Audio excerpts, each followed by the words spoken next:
Hoje é sexta-feira, véspera de sábado, que é quando o nosso Senhor Jesus Cristinho gosta de ver todo mundo bem. Hoje é sexta-feira, dia 18 de junho do ano da peste de 2021, e eu continuo aqui nas areias ancestrais, nessas areias brancas do Rio Negro, das terras dos Manaós e do seu líder, o Ajuricaba.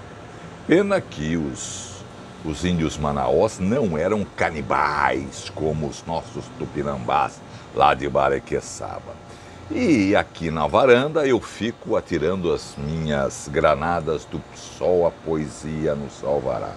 E nesses dias de calor modorrento, esta umidade relativa do ar imensa aqui, a minha mente começa a rodar quando eu vejo esse Rio Negro lá atrás, e eu volto lá para trás, 1542, quando pela primeira vez um homem branco passou aqui na margem destas praias aqui do Rio Negro.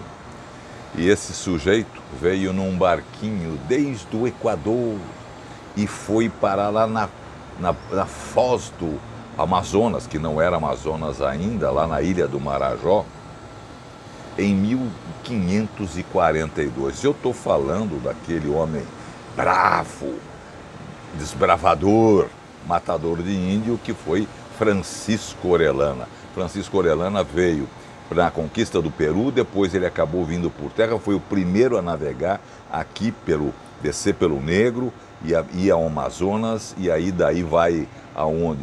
A uma cidade minúscula que tinha então, onde hoje é Venezuela, e daí ele volta para a Espanha. Orellana veio para cá em busca de prata e de ouro. E, na verdade, eles buscavam a cidade do Eldorado, uma mítica. Os espanhóis achavam que havia uma mítica cidade toda de ouro, mais ou menos localizada na Amazônia, perto da Colômbia, em algum lugar não localizado. Parece que até hoje tem muito maluco que ainda continua procurando Eldorado, e muitos tentam encontrar aqui nessas nossas matas etnias piramidais, como nós temos dos maias lá na América Central, né? Mas eu fico vendo que todas essas histórias de Francisco Orellana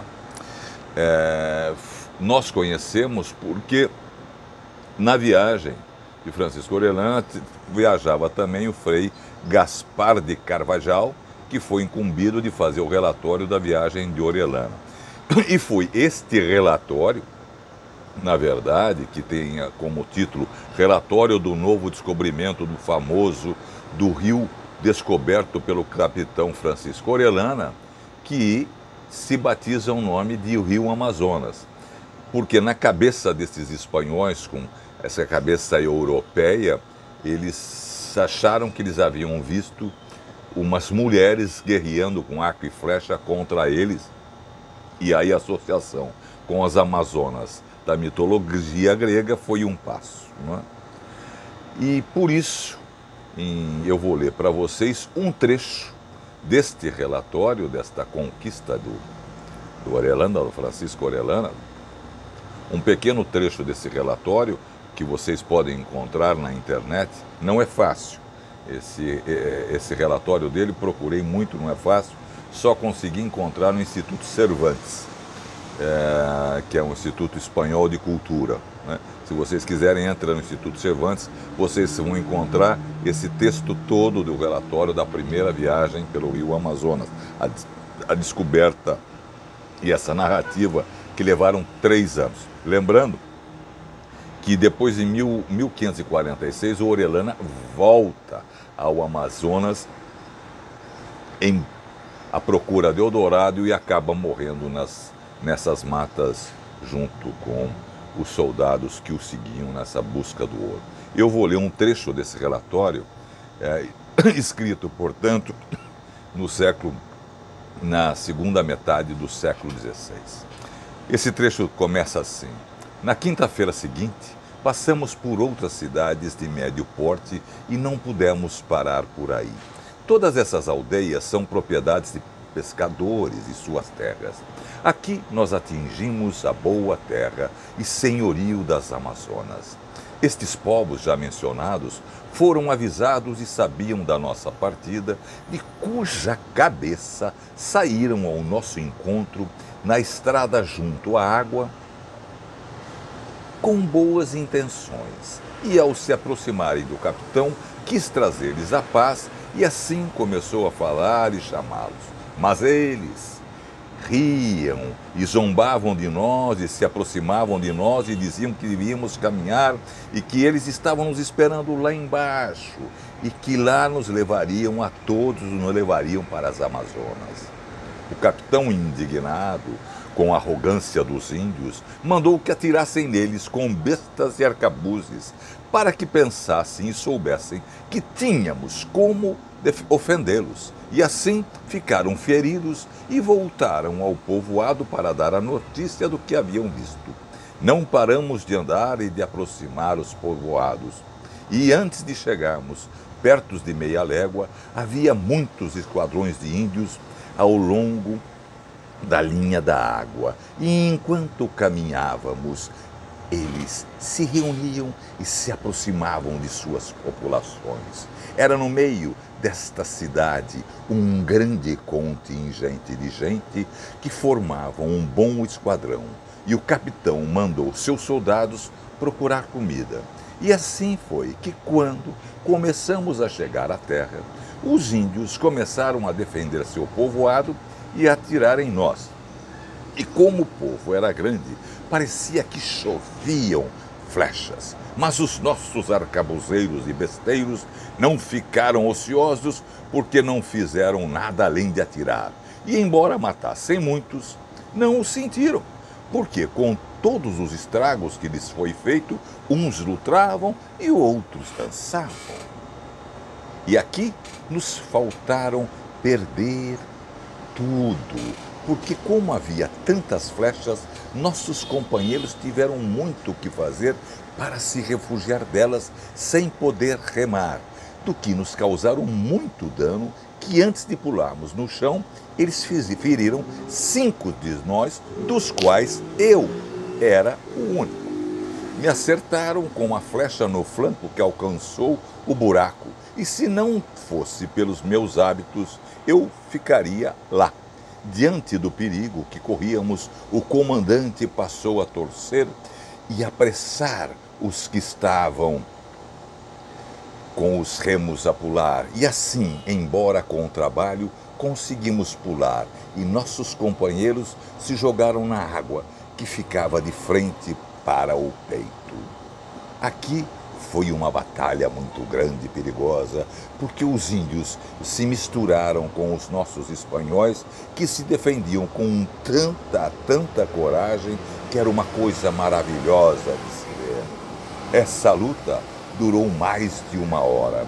Os índios não desanimaram, antes parecia que estavam dobrados, embora vissem muitos dos seus próprios mortos, e eles passaram por cima deles, e eles não fizeram nada além de recuar e voltar novamente.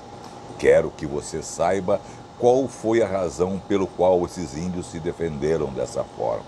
Devem saber que são súditos e afluentes do Amazonas, e sabendo da nossa vinda, vão pedir ajuda, e vieram até 10 ou 12 que vimos, que lutavam na frente de todos os índios como capitães, e lutaram com tanta alegria que os índios não se atreveram a virar as costas, e os que viraram as costas na nossa frente foram espancados até a morte. E esta é a cabeça onde os índios tanto se defenderam.